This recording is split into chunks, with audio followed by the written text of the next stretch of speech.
Guys welcome back to this my channel. कैसे हैं आप सभी? आई होप आप सभी बहुत अच्छे होंगे and this is my YouTube channel.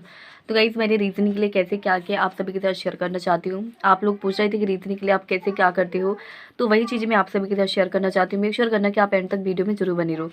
तो सबसे पहले स्टार्ट करती है रीजनिंग के लिए मैंने क्या किया। सबसे पहले मैंने कोर्स कंप्लीट किया था। सबसे पहले मैंने राधे सर से पढ़ा था अनअकैडमी पे, फिर इसके बाद अंकुश लांबा सर को मैं फॉलो करने लगी थी। सर राधे सर से राधे सर सडनली वहाँ से अनअकैडमी से चले गए थे, इसी वजह से फिर अंकुश लांबा सर को मैंने फॉलो किया था। तो अंकुश लांबा सर से मैंने फिर कोर्स तो वैसे ऑलमोस्ट कंप्लीट हो गया था मेरा, बट फिर से मैंने स्टार्ट कर दिया था, बट फिर सर चले गए थे।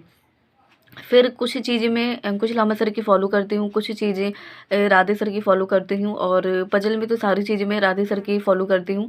और जो लीनियर बेस्ड जो सीटिंग अरेंजमेंट वाली जो है, मैं अंकुश लामा सर की फ़ॉलो करती हूँ। जो बताते हैं वो थोड़ा और ईजी लगता है। तो पजल के लिए मैंने ये किया। और देखिए कैसे मैं स्पीड ला पाई। सबसे पहले मैंने बहुत ज़्यादा प्रैक्टिस की थी, पीडीएफ से प्रैक्टिस की थी मैंने बहुत सारी पीडीएफ मैंने सॉल्व की। पार वगैरह मैम है उनकी पीडीएफ बहुत ज़्यादा सॉल्व की। फिर इसके बाद अंकुश लांबा सर की पीडीएफ आने लगी, उनकी पीडीएफ को मैंने सॉल्व किया। बहुत ज़्यादा मैंने प्रैक्टिस की रीजनिंग के लिए, तभी मैं इतना स्कोर कर पा रही हूँ। पहले मेरी 15 से ज़्यादा मार्क्स नहीं आते थे, 15 से ज़्यादा मार्क्स नहीं आते थे। बट फिर मैंने बहुत ज़्यादा प्रैक्टिस की। प्रैक्टिस करने के बाद फिर मुझे टेक्स्ट बुक का पता नहीं था कि मॉक टेस्ट भी लगाने होते हैं। तो फिर मेरी फ्रेंड ने मुझे सजेस्ट किया कि मॉक टेस्ट लगाओ, वहाँ पे और अच्छा पता चलेगा हम कैसा परफॉर्म कर पा रहे हैं। तो फिर मैंने टेक्स्ट बुक पे मैंने लिया टेक्स्ट बुक का। सबसे पहले मैंने टेक्स्ट बुक का ही लिया था, 1 साल के लिए लिया था मैंने। तो टेक्स्ट बुक का मैंने फिर वहाँ पे सेक्शनल मॉक मुझे मिली। मैंने चैप्टर टेस्ट भी दिए थे कई सारे, बट मैंने सेक्शनल मॉक लगाने स्टार्ट किए थे।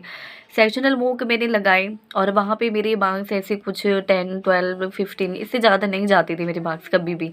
और कोई ना कोई चीज़ें गलती होती रहती थी। सिलोजॉक्स से और इनइक्वालिटी, ये सारी चीज़ें हमेशा मेरी गलती होती थी।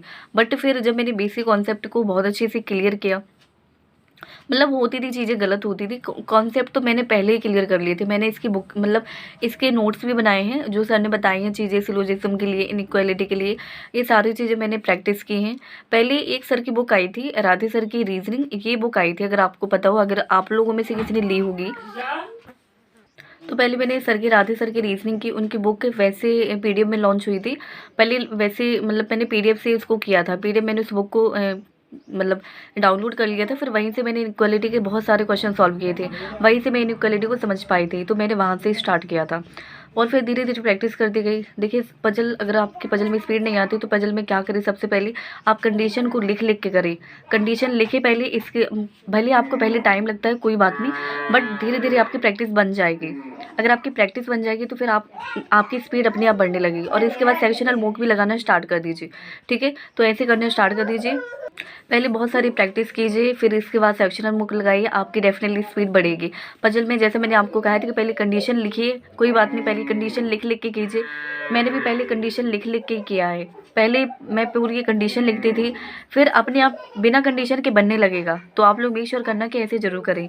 तो मैंने आप सभी को बता दिया रीजनिंग के लिए मैं कैसे क्या करती हूँ। सेक्शनल मुक मैंने बहुत ज़्यादा दिए हैं, आप लोग भी ऐसा कर सकते हो, ठीक है गाइस। तो ये मैंने रीजनिंग के लिए बता दिया। अगर आपका अभी भी कोई डाउट है तो प्लीज़ कमेंट सेक्शन में जरूर बता देना, ठीक है।